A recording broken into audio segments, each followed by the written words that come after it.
Labvakar, darbie draugi! Sākam kārtējo pārskatu par karu Ukrainā. Situācija vēl joprojām ir sarežģīta, tā kritiska ir, var teikt, pie Pakrovskas un Limanas. Tur attīstība gan ir pietiekoši negatīva. Kupjanskā gan ir tāda izskatās īslaicīga stabilizācija. Ukraiņiem ir arī viens veiksmīgs pretuzbrukums, viņiem izdevās atgūt Pišķane, bet kopā, kā jūs saprotat, situācija saglabājas sarežģīta. Divi jaunumi par apšaudēm. Pirmais ir atkal atgriežamies pie kabiem. Pēc vakardienas šim te uzbrukumiem šodien ir jauna informācija. Uzbrukums Pavlogradā un ir apstiprināts, ka tas ir kabu uzbrukums. Un tā sarežģītā un tā problemātiskā lieta ir tāda, ka no frontes līnija līdz Pavlogradai ir 90 km. Kas automātiski nozīmē, vai nu Krievijai ir parādījusies kaut kāda jaunā planējošā bumba, kura lido tālāk un ir spējīga precīzi trāpīt mērķos uz lielākiem attālumiem, vai Krievijas armija ir mainījusi aviācijas izmantošanas taktiku, un tagad tās lidmašīnas pietuvojas daudz tuvāk frontes līnijai. Šobrīd atbildes man uz šo jautājumu nav, bet, kā mēs redzam, nav tikai droni un nav tikai raķetes, ar ko Krievija apdraud Ukrainas pozīcijas un Ukrainas infrastruktūru, bet arī aviācijas bumbas jau sāk tieši diezgan plaši tikt izmantotas šo te uzdevumu izpildē. Jā, no vakardienas aizmirsu pieminēt Ukraiņu uzbrukums divām naftas bāzēm Krimā. Viena ir Hvardejskie, šeit ir jau mēs redzam, ka ir gan trāpījumi, gan arī vēl joprojām turpina degt Hvardejski, tā kā tur bojājumi infrastruktūrai būs nodarīti viennozīmīgi. Otrs uzbrukums ir atzīmēts vietai, kas saucās Karjerne. Tur gan nav video un nav nekādu apstiprinājumu, vienkārši ir ziņojums no Ukrainas puses par to, ka viņi uzbruka šim te objektam. Izmaiņas situācija Hersona. Galvenā jaunā ziņa ir pie Pridņiprovskie un pie Sadave. Šeit ir informācija par to, ka Krievijas armija ir tikusi pāri upei. Atkal no salām pie Hersonas tur gan nekādas informācijas nav. Izskatās tā, ka laikam viss šeit ir pieklusis, jo nav informācijas ne no šīs salas, ne no kaut kādām kaujām šajā te Karabel salas daļā. Tāpēc pagaidīsim vienu dienu un visdrīzāk rīt šo pelēko zonu atkal nāksies mainīt, ja būs apstiprinājis, ka Ukrainas puse šīs te teritorijas kontrolē. Ar Pridņiprovskie šeit ir informācija par to, ka Krievijas armijas vienībai izdevās forsēt upi un ieņemt placdarmu šeit, un viņi uzbruka vienlaicīgi Sadove, kur ir tad miksēta informācija par to, kas notiek ar šo te Ukrainas vienību. Vieni saka, ka vienība ir atkāpusies, otri, ka iznīcināta, treši, ka kaujas šeit turpinās. Īsāk sakot, pagaidām 100% pateikt neko par šo situāciju nevar. Otrs uzbrukums bija Pridņiprovskie virzienā, bet par šo vispār nav nekādas informācijas, tā kā šeit tāda pelēkā zona mums veidojās. Slikta ziņa ir tāda, ka tā ir pelēkā zona pāri upei. Cerēsim, ka tuvākā laikā Ukraiņiem izdosies noskaidrot, kas tad šeit reāli notiek, un Ukraiņiem pagalam nav vajadzīgi Krinki, tikai uz atceraties bija pie tāda ciema ilgas cīņas, tikai šī gadījumā Krinki būs otrās upes krastā un cīnīties ar to vajadzēs jau Ukraiņiem. Zaporižie fronte šeit ir izmaiņas Stepnegirskā, pēc ilgas klusēšanas te ir situācijas izmaiņā. Krievijas armija atbildēja ar pretuzbrukumu pie Maļņivkas un Poltavkas, atceraties iepriekšējās dienās te bija Ukraiņu uzbrukums. Tāpat ir virzība uz priekšu pie Novogrigorivkas un iespējamā virzība uz priekšu Krievijas armijas pie Zlāhodā. Ir atkal vēl viens tilts apšaudīts, šoreiz tas ir pie Kolomīci. Tur gan tilts tika apšaudīts, gan arī Ukraiņu pretuzbrukums, kuru viņi mēģināja veikt pāri upei. Un, diemžēl, ar pretuzbrukumiem Ukrainas armija īpaši labi uz priekšu laikam būs problēmas, labi neies, jo tur ir geogrāfiskās īpašības šajā situācijā, kuras tad traucēs veiksmīgu pretuzbrukumu veikšanu. Un tāpat pēc Ahotničī un Poltavkas ieņemšanas ir Krievijas apšaudes pie Uspievskie un pie Rivnepilja. Tā kā mēs acīm redzam, uz kurieni tad nākošais Krievijas armijas uzbrukums būs orientēts. Stepanahirsk, šeit kādu laiku bija klusums, kaujas pārvirzies uz Šerbaki. Tagad ir video ar 3 mīnmetēju apšaudēm šajā te vietā, Ukrainas armijas apšaudēm. Tas automātiski nozīmē, ka Krievijas armija šeit ir pavirzījusi uz priekšu un kontrolē lielāku Stepanahirkas daļu. Tā ir tā saucamā frontes izlīdzināšana, ko vienības veids diezgan bieži. Tagad Zaporižģja virziens uzbrukums šeit ir, sākam tad visu pēc kārtas. Pirmais pie Kalamīci Ukrainas armija mēģināja veikt pretuzbrukumu uz Aleksijevku. Diemžēl Krievu droni neļāva šim te pretuzbrukumam attīstīties. Un te problēmas pirmais jau par tiltu pastāstīju, otrā problēma tā ir Vovča upe. Un attiecīgi tagad Vovča upe aizsargā Krievijas armijas flangu un būtiski atvieglo viņu operācijas šeit. Diemžēl par labu nenāk arī Aleksijevkas zaudēšana, jo tagad, kad Krievijas armija to kontrolē, viņi ar saviem droniem nosedz aptuveni šādu te pusapli, kas automātiski kontrolē visas pārceltuves pāri upei. Tāpēc veikt kaut kādus pretuzbrukumus šajā te sektorā Ukraiņiem būs ārkārtīgi grūti, un tā, protams, nav nekāda labā ziņa. Nākošais ir uzbrukums Zlahadai.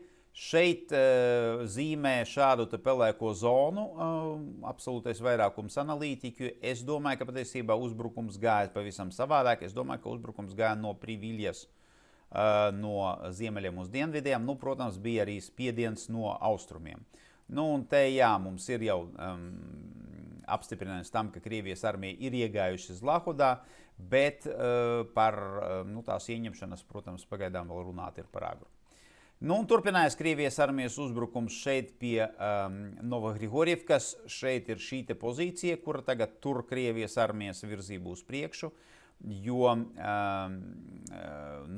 jau redzam, mēs, ka līdz vairākas ciemus jau Krievijas armija ieņēma pa Jančurupi. Par pārējiem mēs redzam, ka no Mikolājevka uz Pieņivka šeit jau notiek kaujas. Zlahoda, starp citu, arī ir daļa no šīs te aizsardzības pozīcijas kā tāda. Un, kā jau teicu, Novenovu, Spieņevski, Rivnepilja, tās ir tās vietas, kur mēs redzam apšaudes. Parādījās tagad arī standarta video no šī sektora ar ieņemtām vietām. Šī tiek apzīmēta kā Poltavka, bet vairāki geolokāciju speciālisti saka, ka tā patiesībā šī stela ir Ahotničie. Tas attiecīgi netieši apstiprina, ka arī Ahotničie ir ieņemta. Arī tas video no Poltavkas apstiprinājums kārtējs, un tad šeit pēc iepriekšējā diena Ukraiņu pretuzbrukuma tagad Krievija veic savu pretuzbrukumu, un tad nelielo daļu no teritorijas viņiem izdevās apgūt. Jebkurā gadījumā tagad frontes līnija būs šeit, tā kā šeit viss aktivizējās. Tas nozīmē, ka gan Ukraiņi uzbruks no Vesieļa, Ziļonai Hai un Visokie, gan arī Krievi turpinās savu uzbrukumu no Maļiņivkas. Pakrovskas virziens. Šeit ir mums izveidojas tāda lielā pelēkā zona. Pagaidām tā kā nav geolokācija, neko jau vairāk šeit pagaidām šobrīd pateikt nevar. Vienīgais, mēs zinām, ka Krievijas armija šeit mēģināja veikt Ukraiņu aplenkumu. Izdevās vai neizdevās, par to vēl par agru runāt. Krievijas armija ieņēma Maladietski, tā kā šis te Pakrovskas ogļu raktuves apiešanas manevrs ir pilnā sparā iet, tā kā Krievijas armija tagad vairāk neuzbruks šeit, viņi uzbruks šajā te flangā. Galvenā, laikam, sliktākā ziņa šīs te dienas, tas ir šis te uzbrukums Krievijas armijas un daļa no industriālās zonas ieņemšana, kas automātiski nogriež mums šo te apgādes ceļu un nogriež šo te apgādes ceļu. Tā ir vissliktākā ziņa šodien. Klāt pie tā vēl ir virzība uz priekšu centrā Pakrovskā un Kaujas Rodzinski, kas automātiski arī būtiski ierobežo šī te apgādes ceļa izmantošanu. Un, protams, Kaujas pie Dabrapiljas, ar to arī sākam. Šeit ir galvenā izmaiņa, šeit ir masīvi kabu triecieni pa Šahove. Atceraties, iepriekšējās dienās Ukraiņiem izdevās uzbrukums šādā teritorijā, kas mums tad mainīja savu mainīja kontroli. Ukraiņi tad kontrolē šo teritoriju.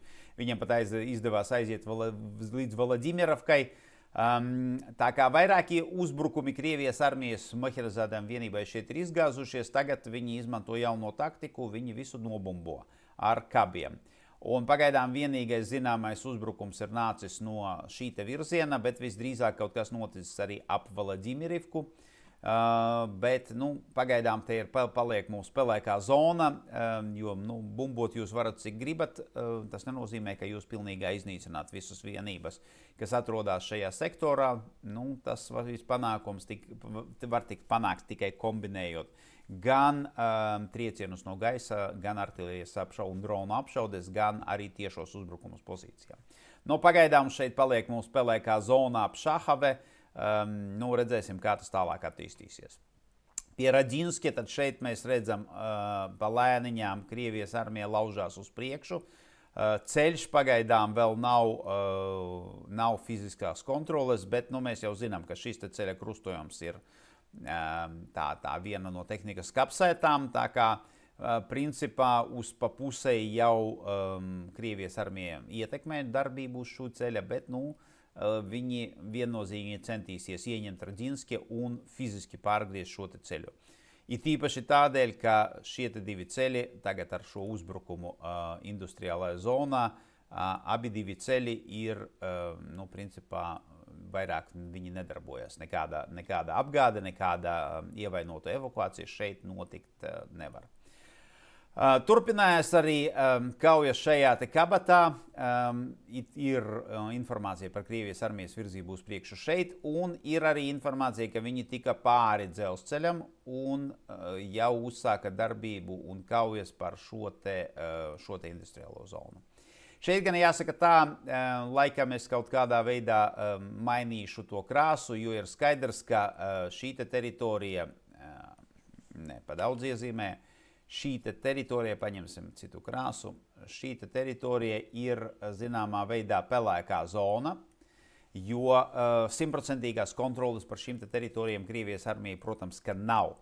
Jo ar tik strauju uzbrukumu skaidrs, ka šeit ir palikušas Ukraiņu vienības, kuras tad izrāda pretestību vai mēģinās izlausties no aplenkuma.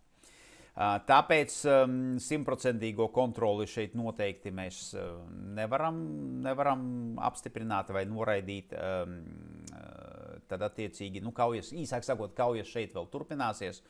Un visdrīzāk tas, ko mēs redzēsim no Krievijas armijas puses, viņi mēģinās konsolidēt savus ieguvumus gar dzelzceļu, ieņemt šo te industriālo zonu un tikai tad mēģinās iet tālāk uz priekšu pāri dzelzceļam.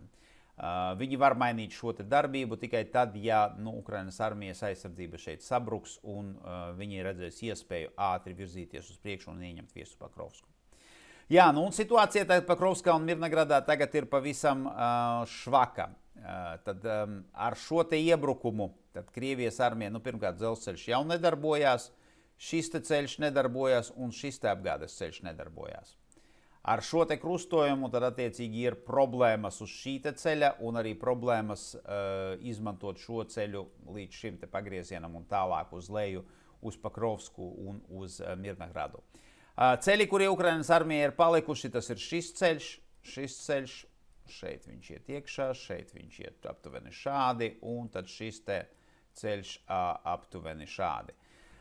Jā, bet tie ir visi mazie lauku ceļi, kur attiecīgi nekāda lielā un tāda nopietna apgāde nevar notikt. Tas nozīmē, ja šie te ceļi, apgādes ceļi nestrādā, un tad šitas nestrādā daļēji, situācija, protams, kā jūs saprotat, ir būtiski pasliktinājusies. Maladiecki, šeit tad Krievijas armija dubultais uzbrukums, viens gāja no Dačne, otrs no lejas no dienvidiem, rezultātā viņi ieņēma Maladiecki, nākošās kaujas, par Novopitgarodņi, Un tad izskatās tā, ka visdrīzāk Krievijas armija ies apkārt šai pozīcijai, kuru tad Ukraiņiem izdevās noturēt. Bet šī gadījumā, ja mēs tad aizējām atpakaļ uz lielo karti, šis uzbrukums šeit, viņa mērķis bija aiziet līdz Serhijevkai, un tad Hrušinavai vienkārši fiziski pārgriezt šo trasi šeit. Tam jau nav nekādas nepieciešamības, tāpēc skriet uz priekšu Krievijas armijai te nevajadzēs, jo viņi jau pārgrieza šos divus ceļus šeit. Alternatīvais variants, ko viņi varētu šeit darīt, ir attiecīgi nevis iet uz ziemeļiem, bet pagriezties uz rietumiem, un tad viņu mērķis būs Mižova. Jo Mižova Novopavlivka tā ir daļa no Ukraiņu loģistikas sistēmas, kura darbojās šeit un kura tad atbalsta visu Ukrainas armijas aizsardzību šajā sektorā. Jā, virzamies tālāk. Nākošais mums ir Konstantinovkas virziens. Šeit ir atsākās kaujas pie Bloņivkas. Tagad izskatās tā, ka šis te kontingents, par kuru vēl joprojām mums nav 100% saprašanas, kas tad šeit Ukraiņiem ir palicis, tagad ir pilnībā aplenkts un piespiest pie Klibanbika ūdenskrātuves, jo šeit tad Krievijas armija to pozīciju, kuru viņi te bija ieņēmuši, zaudējuši pāris reizes, tagad ir apstiprinājusi, ka viņi to ir ieņēmuši, un viņi ir aizgājuši līdz ūdenkrātuvei un pilnībā kontrolē šo teritoriju. Interesanti, ka šīs divas pozīcijas, kuras tad mums te stāv jau ļoti, ļoti ilgi, Krievijas armija kā nevarēja ieņemt šīs pozīcijas, tā arī, viņai tas neizdodas. Un tad mēs redzam, ka labi organizēta aizsardzība, tā tomēr strādājas, ja jums ir prasmīgs komandieris un ir pietiekoši daudz resursu. Limanas virziens šeit turpinājas kaujas pie Novosiļivkas. Arī mēs redzam jau tāds operacionālais aplenkums ir Novosiļivkai. Ieņema Mirne Krievijas armija, un liela virzība uz priekšu šeit Limana virzienā, un pat ir informācija par to, ka Krievijas diversijas grupas jau ir pie Limana un jau ir pie Jarove. Jā, tad sākam ar šo te virzienu, kas tad mums šeit notika. Te ir, ja iepriekšējā reizē bija uzbrukums Krievijas armijai no ziemeļiem, tagad viņi mēģina aplenkt Novosiļivku, vai nu piespiest Ukrainas armiju atkāpties no šīs te, kas mums notiek, no šīs te apdzīvotās vietas. Vienlaicīgi mēs redzam,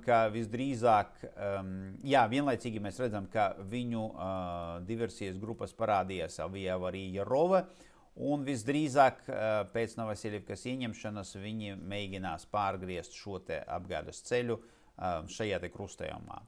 Drobiševa pagaidām paliks novārtā, jo, ja viņiem izdosies uzbrukt Jarova un ieņemt šo te krustojumu, visdrīzāk viņi ies tālāk līdz upei, lai pilnībā nošķelt Limanas placdarmu no galveniem spēkiem, un tikai tad mēs redzēsim kaujas par Drobiševa un Limanu kā tādu. Pie Mirne Krievijas armijas uzbrukums no dienvidiem, viņi ieņema šīs te divas pozīcijas, un attiecīgi kombinētais uzbrukums Mirne, principā bija tā, uzbrukums Mirne jau īpaši nebija vajadzīgs, jo kā tikai šīs te divas pozīcijas kritušas, skaidrs, ka pozīcijas pie Mirne, tām ir laiks skaitīts. Un virzienā uz Limanu mēs arī redzam uzbrukumu šeit.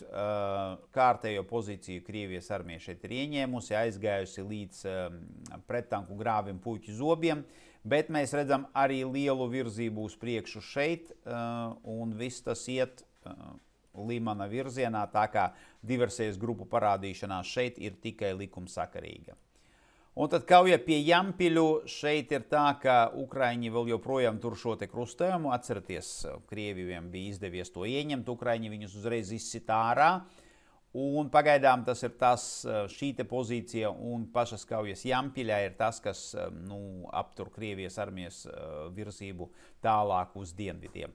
Tāpēc iespējams mēs arī redzam to, ka viņi ir pagriezušies un vairāk tagad orientējas uz uzbrukumu uz rietumiem. Kupjanska šeit ir pozitīvas ziņas, bet, kā parasti sākam ar Balohivka, šeit ir neliela virzība uz priekšu Krievijas armijai, un tad ir pirmais pozitīvais Ukraiņiem veiksmīgā pretuzbrukumā uzreiz izdevās atsist Pišķane. Tas ir labi, jo tas ļauj šim te placdarmam turēties. No Kupianskas ir pozitīvi tas, ka mums nav sliktu ziņu, un šajā gadījumā, šajā sektorā tas jau ir labi. Viss pēc kārtas, tātad, Balohivka šeit arī tad uzsākās Krievijas armija uzbrukumu no divām pusēm.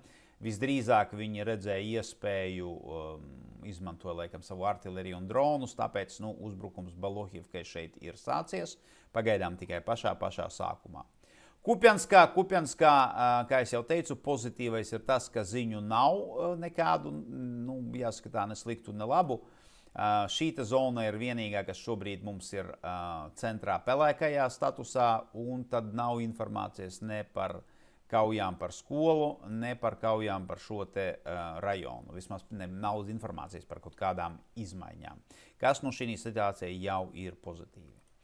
Jā, Pišķane šeit no Kurilivkas puses Ukraiņi veica strauju pretuzbrukumu un atguva pozīciju pie Pišķane. Tas nozīmē, ka Krievijas armijai visu vajadzēs sākt no jauna. Arī šī te pelēkā zona visdrīzāk ir Ukrainas armijas rokās. Bet redzēsim, kas pagaidām atstājam to pelēkajā zonā, jo ja Ukraiņiem šeit ir kaut kādas pozīcijas, kuri viņi šeit mēģina noturēt, kā jūs saprotat, tādā situācijā atkal te mums draud kārtējais aplenkums.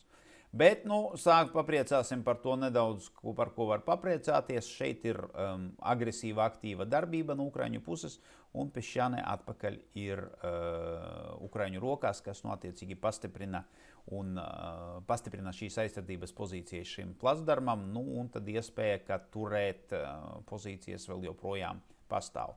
Jo Ukraiņiem ir pozīcijas šeit pie Hluškivkas, ir šī pozīcija centrā, tagad atkal atgriezās Pišķane, un tad ir Petropavlivka un Kučerivka. Tā kā, teorētiski, ja šīs visas pozīcijas tiek noturētas, tad iespējams, ka Krievijas armijai arī neizdosies nekur pavirzīties uz priekšu. Jā, tas šodienai man ir viss. Tātad Pakrovska un Limānā ar mīnusu zīmi, Kupianskā šodien ar plusu zīmi. Bet situācija ir ļoti dinamiska, ļoti strauji attīstās, tāpēc vērosim, kas notiek, un par to, kas notiek šodien, es kā parasti jums pastāstīšu rīt. Paldies par jūsu uzmanību un līdz rītam!